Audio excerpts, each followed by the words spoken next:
Olá pessoal, para quem não me conhece, meu nome é André Cardelli, sou professor de psicologia, psicanálise, tá bom? 25 anos que eu estou nessa jornada e hoje eu estou aqui para falar para vocês um pouco sobre resiliência humana, tá bom? O que é a resiliência humana? A resiliência de materiais ou resiliência dos materiais é o poder que o material tem de se regenerar sua forma natural imediatamente.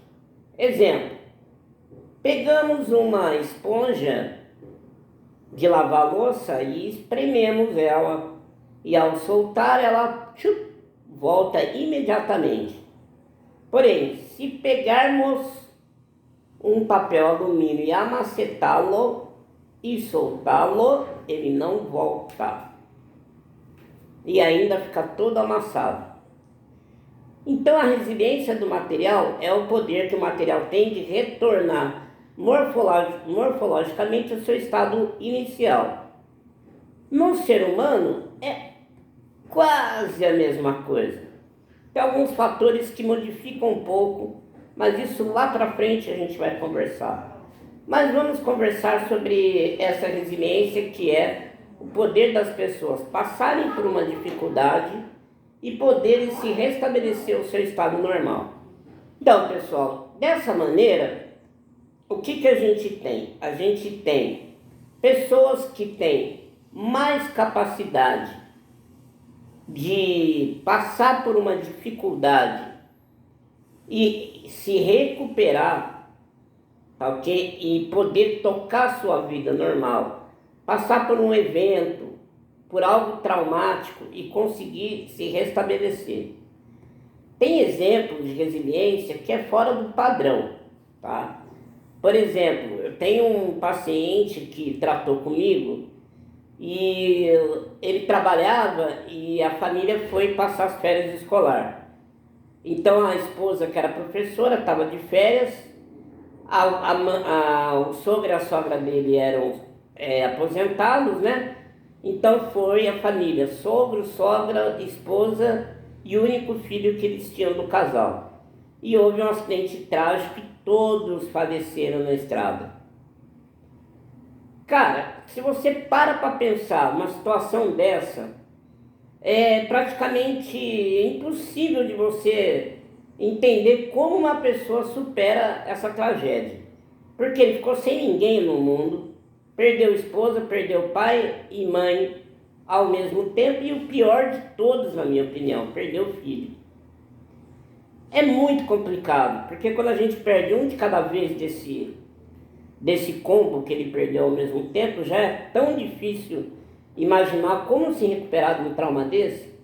E o que eu digo? Ele ficou ruim? Ficou quase um ano em choque e tal. Porém, passado esse um ano de terapia, ele conheceu uma nova pessoa, fez uma nova família e hoje ele tem uma nova família. Qualquer outra pessoa no lugar desse paciente meu poderia nunca ter se recuperado. Agora, o que faz o ser humano? Os materiais é fácil a gente entender o fator de resiliência dos materiais. E do ser humano? Quais são os componentes que atuam nessa resiliência? De verdade, nós não sabemos. A ciência ainda não explica o fator resiliência humana. Mas a gente tem algumas pistas. Entre elas, a pessoa passa por adversidade e com a adversidade ela vai crescendo e se fortalecendo. Isso vai depender de como é construída a personalidade da pessoa. A personalidade, como uma construção de uma edificação, ela tem que ter uma base, né? E essa base é formada na primeira fase da infância, que vai do 0 mais ou menos aos 10 anos. A personalidade em si vai até o início da puberdade, a formação dela completa Porque no início da puberdade e até o fim da puberdade é onde se define o último item da personalidade, que é a identificação do gênero sexual, tá? Então, quais são os fatores que formam essa personalidade?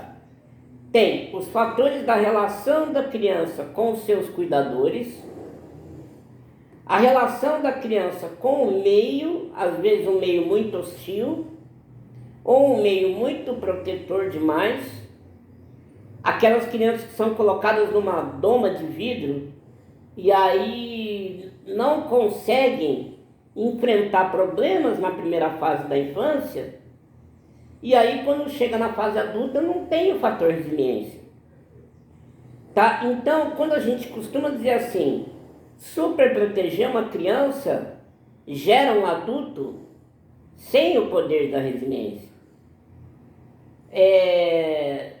Um ambiente muito hostil para uma criança gera um adulto sem empatia. Por quê? Porque, por exemplo, a criança confia nos cuidadores, né? Cuidador natural, pai e mãe, é mãe e pai. Toda mãe é mãe e todo pai é pai desde que ele queira ser pai. Correto? Porque tem muito pai aí que não é pai.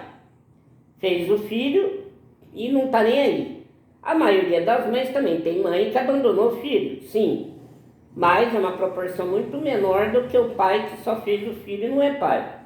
Tá bom? Isso é uma questão estatística. Então a relação que a criança tem com seus cuidadores naturais ou artificiais não interessa. Uma criança que não tem cuidador natural, obrigatoriamente ela vai ter um problema no futuro? Não. Porque a criança, os filhotes no modo geral, eles adotam modelos de cuidadores. Às vezes uma criança não tem um pai, mas tem um avô, tem um tio, tem uma tia, até uma mãe que se comporta como pai e mãe ao mesmo tempo. Como tem pai que se comporta como pai e mãe ao mesmo tempo, e você vê crianças resilientes, crianças fortes emocionalmente falando. Mas hoje o fator resiliência tem diminuído cada vez mais. Aí você vai analisar, você vai ver o que é o meio. Por que o meio? Porque antes a criança vivia na rua. Ela caía, ela se machucava, ela não chorava, ela se limpava para não levar bronca em casa. Hoje a criança fica dentro do condomínio, fica fechada, não pode ir para a rua. Tem criança com 10 anos, tem medo de ir até a esquina no mercado. Por quê? Porque, obrigatoriamente, por uma questão de violência dos dias de hoje, a criança vive fechada. Então essa criança que não passa por intempéries da vida, por obstáculos da vida, elas não fortalecem a base da edificação, que é a personalidade. Agora, a relação do temperamento versus personalidade. Temperamento, vamos fazer uma analogia aqui, como eu fiz dos materiais para resiliência, eu vou fazer uma outra analogia aqui do temperamento e da personalidade. A personalidade é aquilo que compõe, características que compõem uma pessoa, que forma a persona, vem de personalidade, de persona, o que compõe a persona. Tá, e o tempero? É como aquela persona interage. Exemplo, uma salada tem folhas, cebola, frutos, tomates e o tempero. Então, os ingredientes da salada é a personalidade. E o tempero vai mudar de sabor a salada de acordo com a forma que você vai temperar. Se você temperar de um jeito, a salada tem um sabor. Se temperar do outro, a salada vai ter outro sabor. Então, o tempero é o que compõe a forma como vai interagir o paladar, tá? Então, basicamente é isso. O que nós temos hoje são pessoas com cada vez menos fator resiliência. Além do meio, além da relação com os cuidadores, quais são outros fatores que vão ou poderão influenciar sobre a resiliência? Fatores neurobiológicos, tá? Você pode ter uma pessoa com uma depressão clássica ou uma depressão persistente, que é a distimia, transtorno de personalidade, transtorno de humor depressivo persistente. Então, a personalidade, o fator resiliência de uma pessoa que tem uma condição de depressão, ela é diferente de uma pessoa para outra. Então, a gente tem o fator social, o fator neurobiológico e o fator genético, tá? Então, são vários fatores. Agora, de fato, é muito complexo saber exatamente o que acontece para se compor o fator resiliência. Por quê?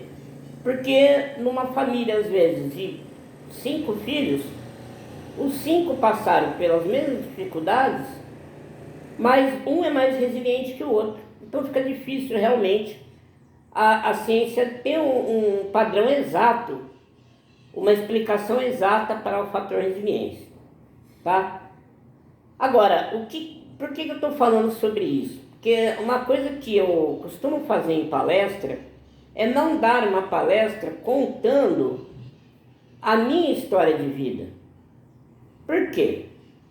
Porque, por exemplo, eu, como passei muita dificuldade na vida, com certeza na base da estrutura da minha personalidade, eu me tornei uma pessoa resiliente. Na plateia de um auditório, eu posso ter alguém que, por uma questão trágica até, ficou muito super protegido.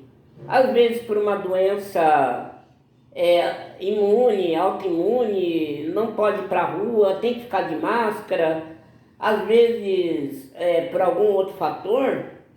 E aí eu vou lá e conto a minha história de resiliência, de superação, e às vezes, ao invés de mandar um recado motivacional para a pessoa, pode dar um efeito contrário. Pode não, na grande maioria das vezes dá efeito contrário. Tá? Então, eu não acho certo a palestra ser sobre a superação daquela pessoa. Porque ninguém não tem resiliência porque quer. Eu não acredito de verdade que as pessoas não conquistam a felicidade porque elas não querem ou porque elas não têm vontade. Eu acredito sim numa questão de relação interpessoal. Exemplo, você pode ter uma pessoa preguiçosa, não gosta de trabalhar, não gosta de estudar, aí você vai fazer uma análise de rastreio por questionário. Essa pessoa aparentemente não tem uma depressão significativa, ela não tem um TDAH, ela não tem nada que justifique ela procrastinar, ela ser preguiçosa. Ela vai ter o quê? Uma super proteção e uma super compensação. Às vezes você tem pai e mãe que trabalham muito, como eu já tive em exemplos de consultório, pai e mãe médicos, tá? Eu tratei esse casal, pai e mãe médicos. Aí eles não tinham tempo pro filho. Aí a moça acabou tendo filho sem planejamento. Não era aquele momento que ela queria, porque ela trabalhava muito em plantão para poder construir a vida, né? O médico trabalha muito. Ah, médico ganha muito. Não, o médico trabalha muito. Por isso que ganha bem, tá? Então era plantão diário, eram 12 por 36 no hospital, 12 por 36 no outro. E praticamente ela acabava vendo a filhinha dela só de final de semana. Quando pegava a filha de final de semana, queria super compensar essa falta, dando presente, um monte de coisa. Então essa criança, ela não sabe entender o merecimento de ganhar um presente, de ganhar uma coisa, ganhar outra, e ela se torna uma pessoa folgada, ok? Mas por outro lado, não é culpa dela. né? Foi a forma que ela criou a base da personalidade dela. Então, gente, chegar num auditório e fazer uma palestra contando a sua história de vida de resiliência, cara, é a mesma coisa que alguém chegar para mim e falar assim, olha, eu pego 250 quilos e eu subo e desço. Segue o meu exemplo, eu não vou conseguir. Tá? É desproporcional para a minha capacidade física.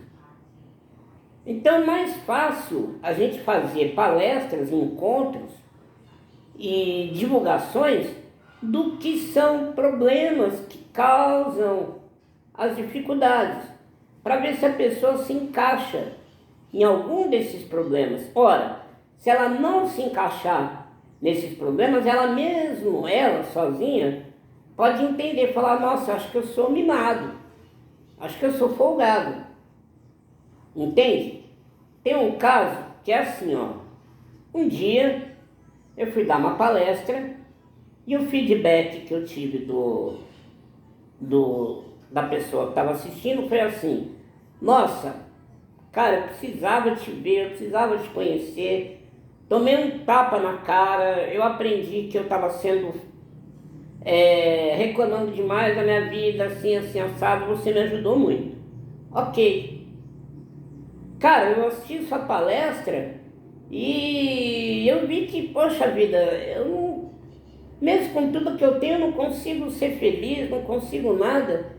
Eu tenho uma dor muito grande interna e eu estou pensando em dar cabo da minha vida. Ou seja, a palestra, quando eu dei ela motivacional, que eu já fiz isso no passado, acabou que deu efeito ao contrário em alguma pessoa.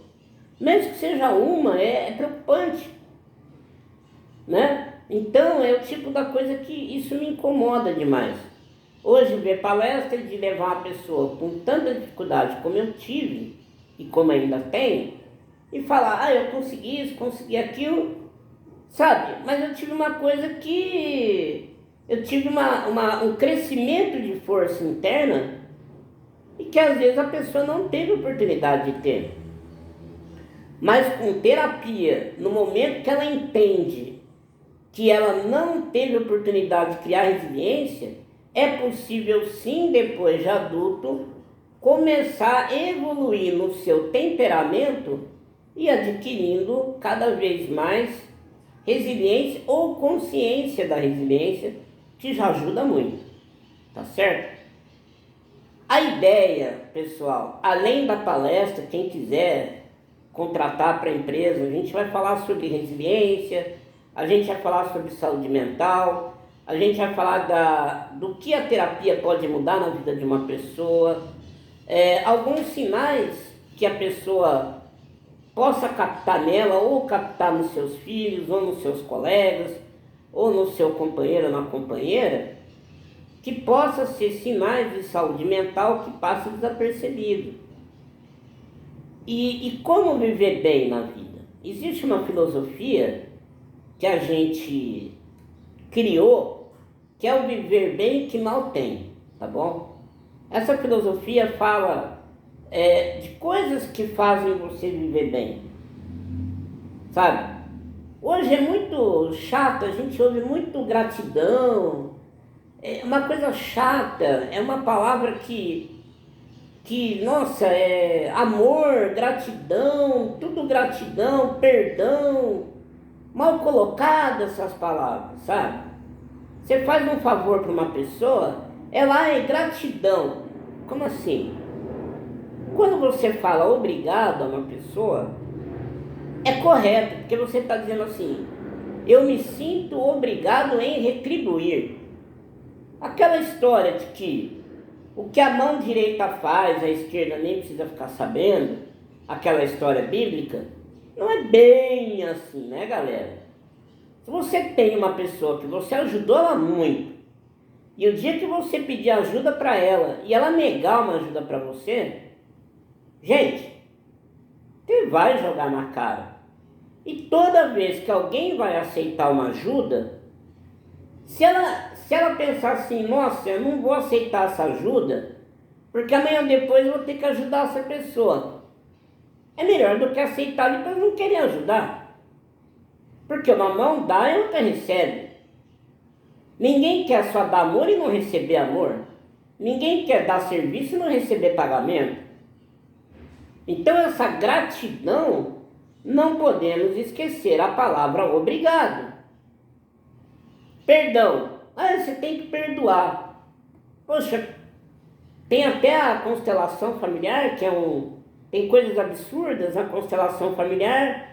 O Bert Hellinger fala assim, no momento do livro dele, não sei o que do amor, agora eu esqueci o nome do livro.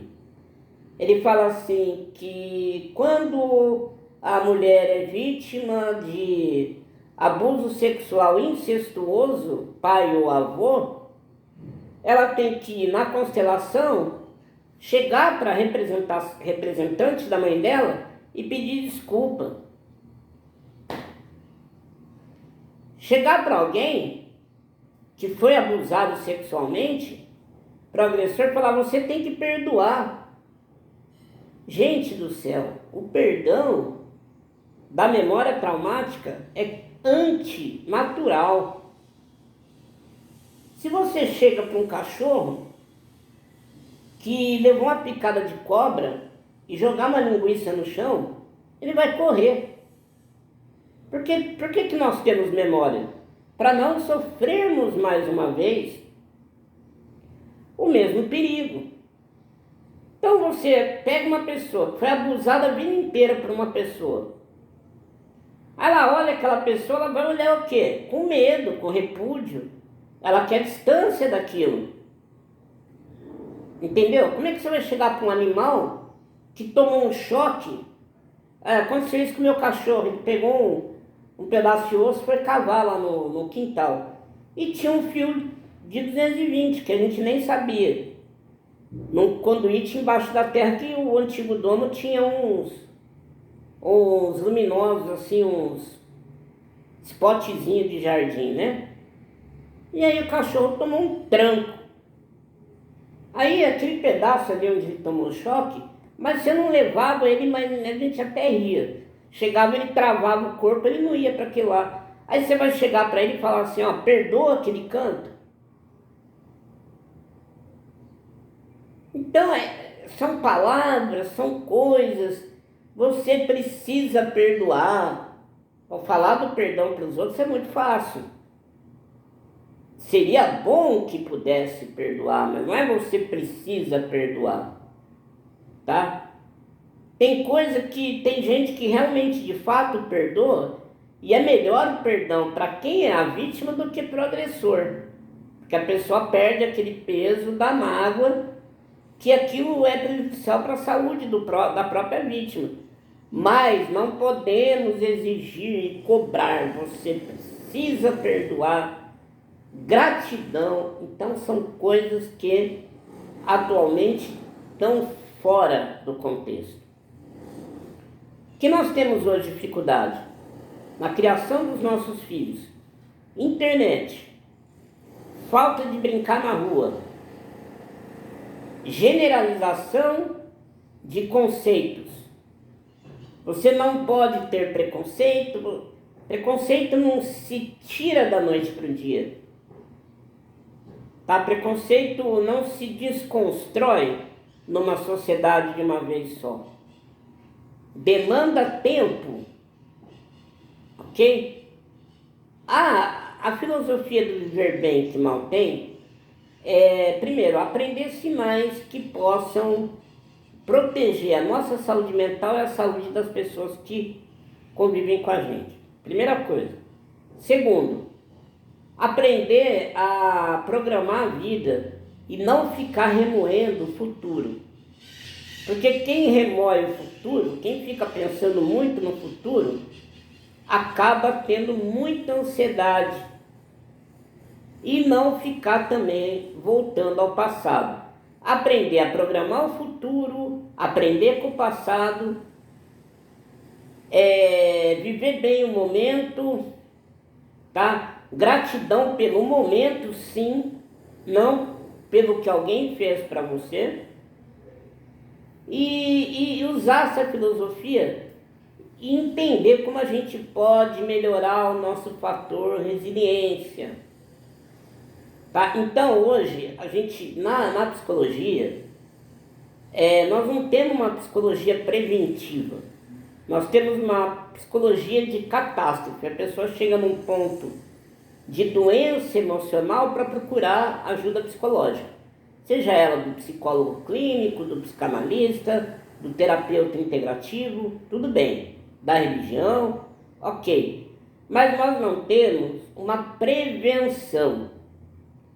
Então, a nossa comunidade do Viver Bem Que Mal Tem, ela pensa na prevenção, ela pensa na informação de como educar os filhos, de forma que esses filhos criem resiliência para a vida, de como identificar fatores ou sintomas de patologia, para que a gente possa tratar quem a gente ama. Você não precisa estudar psicologia na faculdade para ser um pai psicólogo, tá? Uma mãe psicóloga que entenda da psicologia humana. Muita coisa a gente estuda e aprende hoje e é a mesma coisa que a gente pensar assim, ó. Na década de 10 não tinha metade dos cânceres voltada à alimentação, né? Hoje a alimentação é muito industrializada. Então hoje a gente é obrigado a se informar sobre alimentação para saber o que mata, o que não mata, porque a oferta do industrializado, do processado é muito grande. Na década de 10 ninguém precisava disso. Era só ir lá na feira comprar comida, não precisava estudar, que era tudo natural ali. Então, a evolução dos tempos exige que a gente também modifique o nosso padrão de assimilar conhecimento, tá bom? Se quiser fazer parte da nossa comunidade Viver Bem Que Mal Tem, a gente vai estudar sobre isso. Eu vou dizer para vocês o que eu consigo fazer para me manter vivo diante de tanta adversidade na minha vida. Não que isso vá ser fácil ser reproduzido, mas alguns itens, algumas sacadas que eu tive, filosóficas e psicológicas, elas ajudam demais para passar isso para vocês e aprender com a experiência de todos vocês. Tá bom? Então venha fazer parte da comunidade Viver Bem Que Mal Tem.